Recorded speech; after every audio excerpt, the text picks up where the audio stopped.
Hello everyone, welcome back to दरोगा mains practice set. तो चलिए आज के सेट शुरू करते हैं। पहला क्वेश्चन है, राष्ट्रकूट साम्राज्य का प्रवर्तक कौन था? तो राष्ट्रकूट साम्राज्य का प्रवर्तक दंती दुर्ग, ऑप्शन ए। नेक्स्ट क्वेश्चन है, लेखकों और पुस्तकों के निम्नलिखित जोड़े में से कौन सा सही नहीं है? एक तरफ लेखक है और एक तरफ पुस्तक है।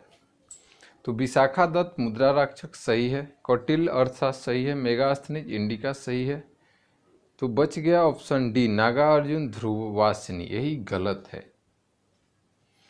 इनमें से किस फसल का ज्ञान वैदिक काल के लोगों को नहीं था? तो इसमें से अगर बात करें तो तंबाकू का ज्ञान वैदिक काल के लोगों को नहीं था। तराई के द्वितीय युद्ध 1192 में किसने किसको पराजित किया? तो मोहम्मद गौरी ने पृथ्वीराज को हराया था। किसी पहला में तो मोहम्मद गौरी को पृथ्वीराज ने हराया, लेकिन दूसरा में मोहम्मद गौरी ने हरा दिया था पृथ्वीराज चौहान तृतीय को, यानी ऑप्शन डी सही है। सन 1329 और 1330 के बीच किसने तांबे के सिक्के के रूप में प्रमाण स्वरूप मुद्रा प्रचलित की? तो ये किया गया था मोहम्मद बिन तुगलक, ऑप्शन सी। मुगल प्रशासन व्यवस्था में मनसबदारी प्रणाली की किसने प्रारंभ की? तो मनसबदारी प्रणाली किसके शासनकाल में? तो हुआ था आपके अकबर के काल में। इन्हें सही मेल बैठाना है आपको। शीत युद्ध, धर्म युद्ध, दीर्घकालीन प्रयाण, रूसी क्रांति। तो रूसी क्रांति तो ऐसे आपका हो जाएगा 1917, ऑप्शन 2। अगर बात करें धर्म युद्ध, तो धर्म युद्ध हो जाएगा धर्म युद्ध कर्ता, और ऑप्शन बी का 3। शीत युद्ध की बात करें तो और बच गया दीर्घकालीन युद्ध। ऑप्शन चेक करते हैं पहले।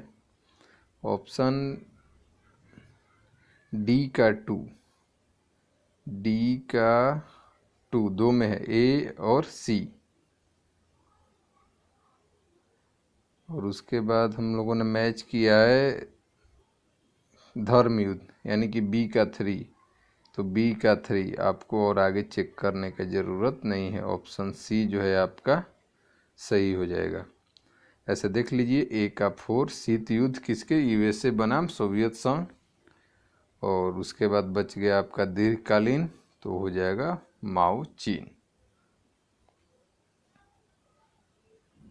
नेक्स्ट क्वेश्चन है कि महात्मा गांधी ने अपना सत्याग्रह की क्रियाविधि सबसे पहले कहाँ प्रयुक्त की? तो सत्याग्रह सबसे पहले 1917 में कहाँ पे? तो चंपारण में। आज़ाद हिंद फौज का गठन हुआ, आज़ाद हिंद फौज 1942 में सिंगापुर। देश बंधु की उपाधि, तो देश बंधु चितरंजन दास, यानी कि ऑप्शन बी सी आर दास। अपने काल का महान संगीतज्ञ तानसेन किसके दरबार में? तो तानसेन किसके दरबार में? अकबर। निम्नलिखित में से अग्नेय शैल कौन सी है? तो अग्नेय शैल ग्रेनाइट, ऑप्शन डी। किसी नदी की अधिकतम अपरदनकारी शक्ति का संबंध किसके साथ होता है? महाखंड, विसर्प, अंतर्ग्रंथि, पर्वत प्रक्षेप, या भी आकार की घाटी, ऑप्शन डी आपका सही है। इसी में अधिकतम अपर्दन होता है। कश्मीर घाटी किस स्वरूप में स्थित है? तो कश्मीर घाटी की बात करें तो ये हो जाएगा आपका ऑप्शन ए कंधार। पृथ्वी के दोनों ओर कौन से ग्रह हैं? तो पृथ्वी के अगर दोनों ओर बात करें तो मंगल और शुक्र आपको देखने को मिलता है। बुध, शुक्र, पृथ्वी, मंगल, ऑप्शन डी सही हो जाएगा। भारत विश्व में किसका सबसे बड़ा निर्यातक है? तो भारत विश्व में अब्रक का सबसे बड़ा निर्यातक है।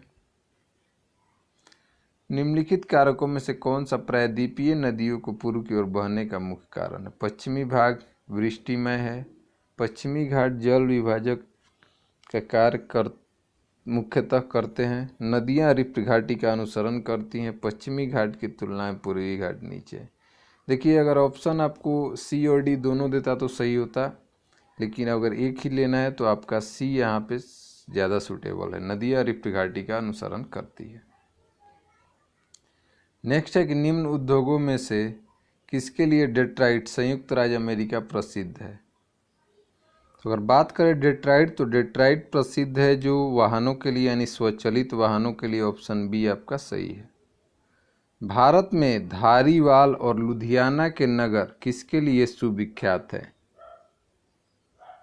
तो ये आपके लिए विख्यात है संश्लिष्ट वस्त्र यानी कि ऑप्शन डी। रेशे वाली फसलें कौन सी हैं। पटसन गन्ना होगा नहीं, कपास मकई इसमें है, कपास सनई पटसन मिस्ट। जी हाँ, ऑप्शन सी। निम्नलिखित बंदरगाहों में से कौन सा भारत के पूर्व तट पर स्थित है। तो पूर्व तट पर स्थित जो है आपका हो जाएगा पारादीपीय। डी। मुगल काल का राजभाषा क्या थी। तो मुगल काल का जो राजभाषा थे वो क्या थे, फारसी। Option D. भारत में निम्नलिखित में से कौन सबसे बड़ा नियोक्ता है। तो भारत में सबसे बड़ा नियोक्ता रेलवे है। भारतीय रिजर्व बैंक किस प्रणाली के अनुसार नोट जारी करता है। तो ये न्यूनतम आरक्षण प्रणाली यानी कि ऑप्शन सी के तहत नोट जारी करता है। भारत का वित्तीय राजधानी कौन सी है। तो वित्तीय राजधानी कौन माना जाता है, मुंबई। Option A. नेक्स्ट है कि भारत ने पंचवर्षीय योजनाएं कहाँ से ग्रहण की। तो पंचवर्षीय योजनाएं कहाँ से लिया गया है, रूस से। Option B. भारत में केंद्र राज्य वित्तीय संबंधों में गॉडगिल फार्मूला कहाँ पे। तो गॉडगिल फार्मूला किसके लिए था, तो केंद्र और राज्यों के बीच संबंध के लिए। तो यानी कि जो आपका करेक्ट ऑप्शन हो जाएगा, कर राजस्व नहीं होगा, ऋण नहीं होगा, ऑप्शन डी। नेक्स्ट क्वेश्चन है कि किसने कहा कि मनुष्य एक सामाजिक प्राणी है। तो ये कहा गया था अरस्तु के द्वारा। Option B. कारखानों अथवा खानों में कोई व्यक्ति नियुक्त नहीं किया जा सकता जब तक उसकी आयु कम से कम 14 वर्ष हो। Option B. दल बदल के आधार पर निर्वाचित सदस्यों की अयोग्यता के संबंधी विवरण संविधान की किस अनुसूची में दिया गया है। तो ये आपको 10वीं अनुसूची में दिया गया है। Option C. निम्नलिखित भारत के राष्ट्रपतियों को क्रमानुसार तुरंत प्रारंभिक से अंतिम क्रम में क्रमबद्ध करें। तो इसमें आपको सबसे पहले आ जाएंगे डॉक्टर एस राधाकृष्णन 2, उसके बाद आएंगे जाकिर हुसैन। तो 2-1, तो 2-1 एक ही ऑप्शन है, आगे आपको देखने का भी जरूरत नहीं पड़ रहा है। ऑप्शन डी सही है। चुनाव के समय किसी चुनाव क्षेत्र में चुनाव प्रचार कब बंद करना होता है। तो 48 घंटा पहले, यानी कि मतदान प्रारंभ होने से 48 घंटा पहले, यानी कि ऑप्शन सी आपका सही है। यदि लोकसभा के अध्यक्ष अपने कार्यकाल के समाप्त होने से पहले अपना पद त्याग करना चाहे तो अब त्याग पत्र किसको देंगे। तो त्याग पत्र देंगे उपाध्यक्ष को, लोकसभा के उपाध्यक्ष। Option C. निम्नलिखित में से किसके अंतर्गत आने वाले विषयों पर नियम बना सकने का संसद को एकमात्र अधिकार है। निम्नलिखित में किसके अंतर्गत आने वाले विषयों पर नियम बना सकें। संसद का एकमात्र अधिकार अगर बात करें तो संघ सूची हो जाएगा। समवर्ती सूची पे केवल एकमात्र पूछा है तो आपको केवल ऑप्शन ए होगा, संघ सूची हो जाएगा।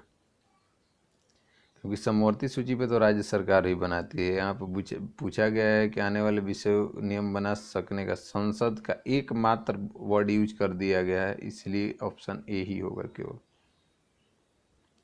नेक्स्ट है लोकसभा के किसी विधेयक को धन विधेयक के रूप में कौन प्रमाणित करता है। लोकसभा अध्यक्ष। Option D. पाक जल डमरू मध्य निम्नलिखित में से किसको अलग करता है। तो भारत और पाक जल डमरू मध्य भारत और श्रीलंका को अलग करता है, ध्यान में रखिए। संयुक्त राज्य अमेरिका का सबसे लोकप्रिय खेल क्या है, baseball. Option A. A tale of two cities नामक पुस्तक के लेखक कौन है, Charles Dickens. Option D. Radcliffe रेखा किन दो देशों के बीच अंतर्राष्ट्रीय सीमा रेखा है? तो रेड क्लिफ हो जाएगी भारत और पाकिस्तान, ऑप्शन ए। डीरो गार्सिया द्वीप किस महासागर में? तो डीगो गार्सिया जो देखने को मिलेगा आपको हिंद महासागर में, ऑप्शन बी। राष्ट्रीय एकीकरण एकता दिवस कब मनाया जाता है? 30 अक्टूबर, 30 जनवरी, सब गलत है, उपरोक्त में से कोई नहीं। 31 अक्टूबर को मनाया जाता है। प्रमुख यमोत्तर प्राइम मेरिडियन कहाँ से होकर निकलती है? तो ये ग्रीनविच, ऑप्शन ए आपका सही है। सरकारी बंध पत्रों की बिक्री आय कौन से आय व्यय बजट के शीर्षक के अंतर्गत आते हैं? तो अगर बात करें सरकारी बंध पत्रों की तो ये आता है आपका पूंजीगत प्राप्तियां, ऑप्शन डी। नेक्स्ट है केंद्रीय चावल अनुसंधान संस्थान कहाँ है? तो चावल अनुसंधान केंद्र आपको कटक है, ऑप्शन डी। गुप्त राजवंश किसके लिए प्रसिद्ध था? तो कला, स्थापत्य, साम्राज्यवाद, राजस्व, भूमि। ए और बी दोनों सही होना चाहिए था। यहाँ पे ऑप्शन बी आपका सही है, साम्राज्यवाद के लिए ज़्यादा उसको माना जाता है। किस भारतीय वैज्ञानिक को न केवल नोबेल पुरस्कार बल्कि भारत रत्न भी प्राप्त का गौरव मिला है? तो ये हैं आपके डॉक्टर सीवी रमन, इनको दोनों मिला है। नेक्स्ट क्वेश्चन है किसको सम्मान बोलचाल में भारत का प्रक्षेपास्त्र पुरुष यानी मिसाइल मैन कहा जाता है? तो भारत के मिसाइल मैन कौन है? Doctor APJ Abdul Kalam, option D. Next संकेताक्षर TRAI, ट्राई सही प्राय है, तो होता है telecom regulatory authority of India, option C. Next Bharat के निर्वाचन आयोग द्वारा किसी दल को पहले एक राष्ट्रीय दल के रूप में अमान्य घोषित करने के बाद फिर से मान्यता प्रदान की गई, तो उस दल का नाम बताना है। तो दल हो जाएगा आपका भारत का साम्यवादी दल यानी कि मार्क्सवादी कम्युनिस्ट। नेक्स्ट है डॉक्टर BR अम्बेडकर के जीवन पर आधारित जवाहर पटेल को कथा चलचित्र में डॉक्टर अम्बेडकर की भूमिका किसने निभाई थी? तो ये निभाया गया था option B, Mammootty, option B. Next question है कि लौह का निम्नलिखित में से सबसे शुद्ध रूप कौन सा है? तो इसमें अगर बात करें तो पिटवा लोहा जो है वो लौह का सबसे शुद्धतम रूप है। नेक्स्ट है KMnO4 का प्रयोग किस रूप में किया जाता है? तो KMnO4 प्रयोग किया जाता है रोगनाशु के रूप में, ऑप्शन ए। नेक्स्ट है कि वह पदार्थ जो क्लोरीन के साथ अभिक्रिया कराने पर ब्लीचिंग पाउडर उत्पादित करता है। तो क्लोरीन के साथ अभिक्रिया कर ब्लीचिंग पाउडर देने वाला बूझा चूना, ऑप्शन बी। निम्नलिखित में से किस यौगिक का एक न्यूनतम तापन मान होता है? तो न्यूनतम तापन मान इसमें अगर बात करें तो हो जाएगा आपका लकड़ी, ऑप्शन सी। एक थर्मामीटर बनाने में एक ऐसा तत्व का उपयोग आवश्यक है जो तापक्रम के साथ फैलता हो, हिमभूत न होता हो, या जब गर्म या ठंडा किया जाए तो उसमें समान परिवर्तन हो। तो ये जरूरी है, ऑप्शन डी। चावल पकाने में सबसे अधिक समय लगता है, तो ये लगेगा आपको कहाँ? ऊंचाई पे यानी कि माउंट एवरेस्ट पे, ऑप्शन सी। आँख में प्रवेश करने वाले प्रकाश की मात्रा का नियंत्रण किसके द्वारा होता है? तो ये होता है आपका परितालिका द्वारा, ऑप्शन बी। नेक्स्ट है कि एक आवर्धक लेंस में होता है एक सरल उत्तल लेंस, ऑप्शन ए। अगला क्वेश्चन है निम्नलिखित में से किस पदार्थ की विशिष्ट ऊष्मा उच्चतम होती है? तो ये होता है आपका जल का, ऑप्शन डी। आज का जो लास्ट क्वेश्चन है, एक अंतरिक्ष यात्री को अंतरिक्ष यान में पृथ्वी की परिक्रमा करते समय अनुभव होता है तो भारहीनता का, ऑप्शन सी। तो 60 क्वेश्चन का सेट आपका यहाँ पे समाप्त होता है। किसी तरह का प्रॉब्लम हो तो कमेंट में कमेंट कर सकते हैं। मिलते हैं नेक्स्ट सेट में, तब तक बाय बाय।